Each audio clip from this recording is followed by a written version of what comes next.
bonjour, ravi de vous retrouver et bienvenue à cette nouvelle édition de notre programme quotidien Midi au Caire.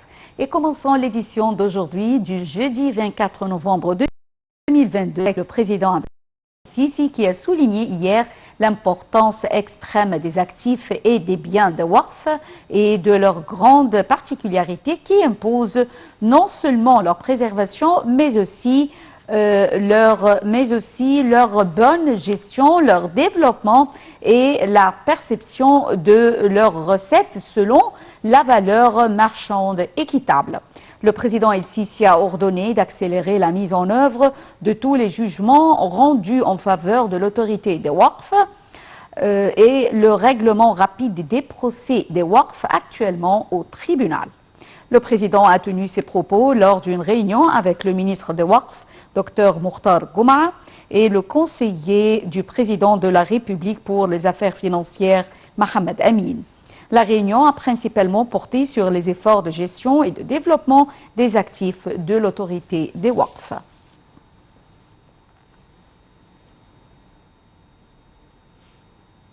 Le chef du gouvernement, Moustapha Madbouli, a présidé hier une réunion hebdomadaire du cabinet ministériel tenue dans la nouvelle capitale administrative.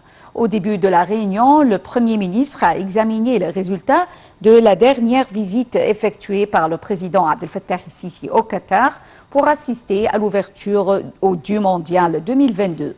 Il a d'autre part évoqué les résultats et les recommandations de la COP27 qui s'était tenue à Sharm el-Sheikh.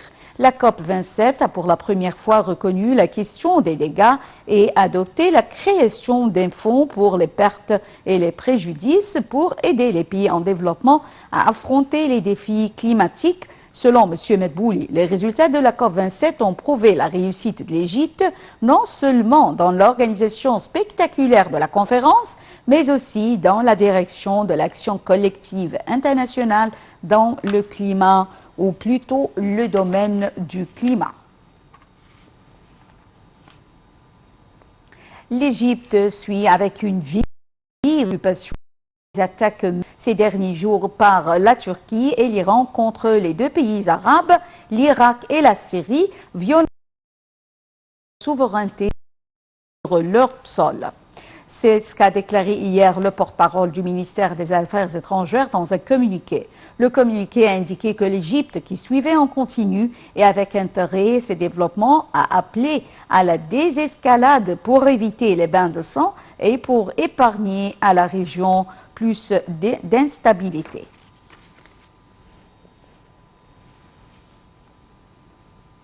Le ministre de la Défense et de la Production militaire, le général Mohamed Zaki, et le ministre grec de la Défense, Nicolas Paniagopoulos, ont signé un mémorandum d'entente dans le domaine de recherche et de sauvetage maritime en présence des ministres des Affaires étrangères des deux pays, Sameh Choukri et Nikos Dendias.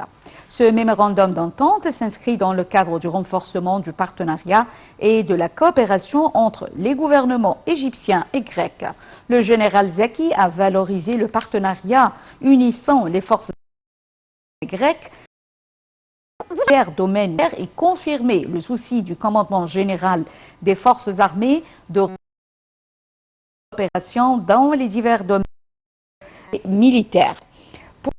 Le ministre grec a exprimé son appréciation pour le rôle efficace de l'Égypte au niveau régional et international et le soutien de la coopération militaire commune lors de la prochaine période.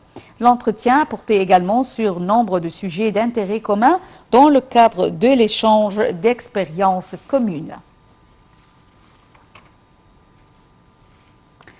Les activités de l'exercice aéronaval égyptien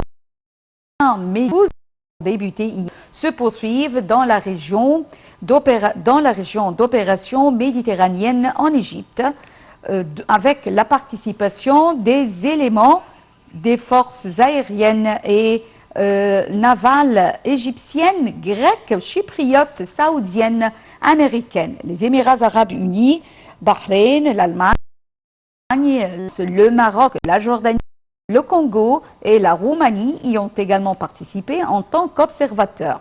L'exercice Midus 12 s'inscrit dans le cadre du renforcement de la coopération et de l'échange d'expériences avec les forces armées des pays frères et amis.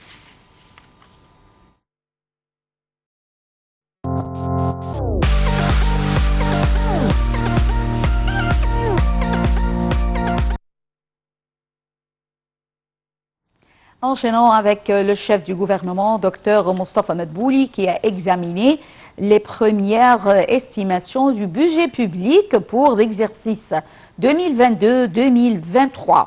Le Premier ministre a par ailleurs suivi les étroits pour attirer davantage d'investissements sur le marché égyptien des capitaux. Plus de détails avec Perihem Farouk. Le Premier ministre Dr Moustapha Madbouli a tenu une réunion avec le ministre des Finances Mohamed Maït afin d'examiner les premières estimations du budget public pour l'exercice 2022-2023. Le chef du gouvernement a souligné l'importance de maintenir le système de contrôle financier et de garantir un cadre sûr du budget public malgré les graves défis auxquels les pays du monde sont actuellement confrontés.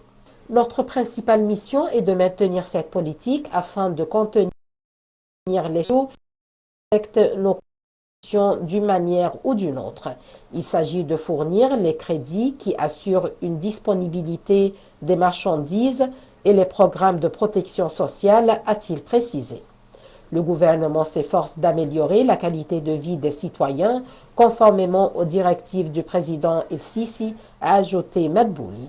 De son côté, le ministre des Finances a déclaré que la fourniture des fonds nécessaires au plan de développement, l'injection de davantage de crédits dans les programmes de protection sociale et la création d'une administration à l'investissement parmi les objectifs principaux de l'État. Le chef du gouvernement a par ailleurs suivi les efforts pour attirer davantage d'investissements sur le marché égyptien des capitaux lors d'une réunion avec le gouverneur de la Banque centrale d'Égypte, Hassan Abdallah, la ministre du Plan et du Développement économique, Hala Saïd, le ministre des Finances, Mohamed Maït, ainsi qu'avec le PDG de l'Autorité générale du contrôle financier et le président de la Bourse égyptienne, Rami Eldani. Mohamed Farid a mis en exergue les décisions et mesures prises par l'autorité du contrôle financier depuis sa prise de responsabilité en août dernier, soit des mesures qui contribuent à la promotion de la bourse égyptienne ou des activités financières non bancaires. En ce qui pour les performances de la bourse égyptienne, Farid a évoqué un certain nombre de mesures prises, notamment l'approbation d'amendements supplémentaires aux règles de cotation pour faciliter les procédures de mise en œuvre des recommandations de la conférence économique, notamment les procédures faciles pour l'acquisition de sociétés cotées par rapport à celles non cotées, afin d'améliorer la croissance des entreprises.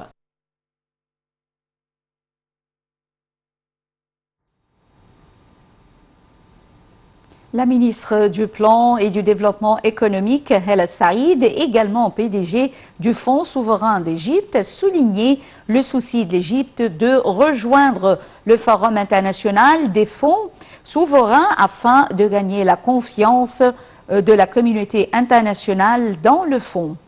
Elle a fait ces déclarations lors d'une réunion avec la Commission des affaires économiques de la Chambre des représentants en présence de M.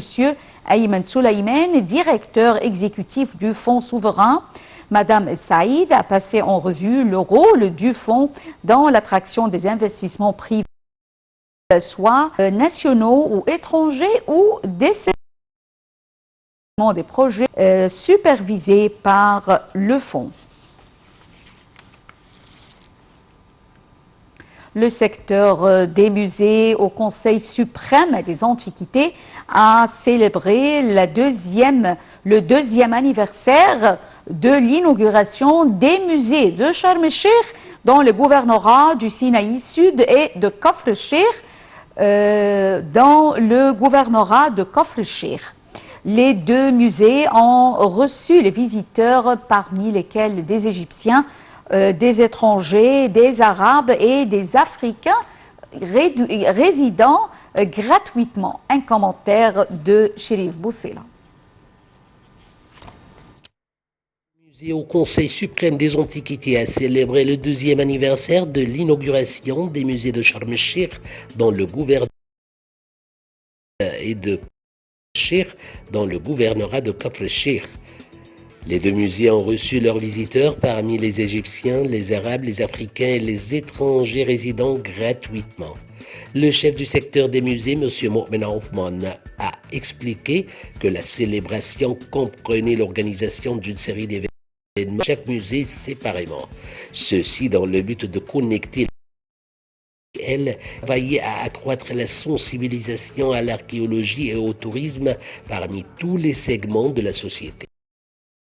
Par la supervision du musée de Sharm el-Sheikh, l'ingénieur Myriam Edward a déclaré que la célébration du musée comprend l'inauguration d'une exposition temporaire organisée par le Comité suprême pour le scénario muséal en marge de la conférence du climat dans la ville, ainsi que l'inauguration d'une exposition d'art présentant les produits des ateliers artistiques et pédagogiques organisés par le musée au cours de la dernière période.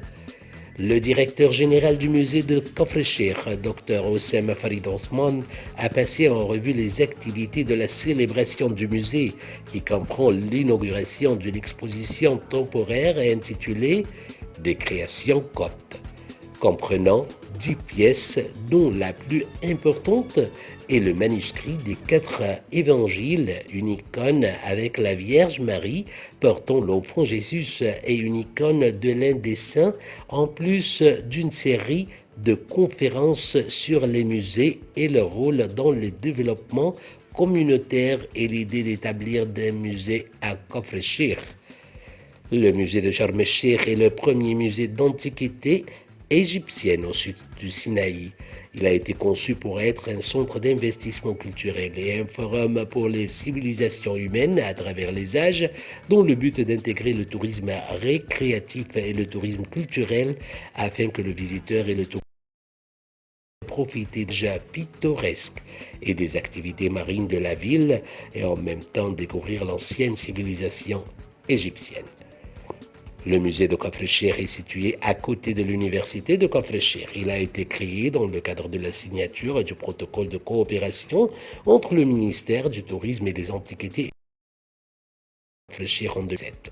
Pour terminer les travaux de construction du musée après son interruption depuis 2011, le musée comprend un groupe d'artefacts indique le scénario mule le rôle historique de la ville de Kafr el-Sheikh à travers les âges.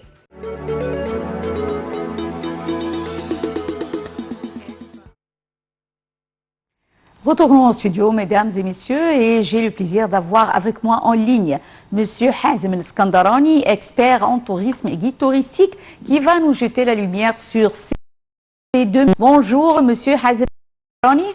Bonjour. Bonjour. Tout d'abord, veuillez nous parler de ces deux musées, le musée de Sharm el-Sheikh au gouvernorat du Sud Sinaï et celui de Kafr el-Sheikh situé au gouvernorat de Kafr el-Sheikh.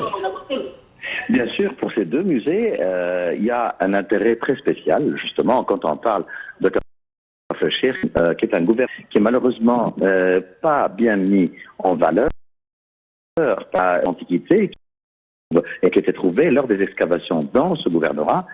Justement, on avait d'abord besoin de garder ou de construire un musée pour préserver et exposer ces pièces d'or qui étaient trouvées dans la... Et justement, la deuxième chose, c'est de mettre ce gouvernorat sur la carte du tourisme en Égypte. Et donc là, non seulement, comme vous venez de le dire, justement le tourisme local, le tourisme des Égyptiens, des Arabes ou des Africains, mais aussi le tourisme européen et américain. Donc on voit que ce musée, c'est le début justement pour Kafr el-Sheikh, pour apparaître sûrement sur les programmes touristiques, pour les touristes qui viennent pour visiter l'Égypte et bien sûr pour les touristes égyptiens, arabes ou africains. Ce musée, il est très très bien organisé, il est construit vraiment d'une façon très moderne, qui permet vraiment d'exposer les pièces d'antiquité d'une façon magnifique, qui permet aux touristes d'apprécier chaque détail dans les super antiquités qui se trouvaient dans le gouvernorat.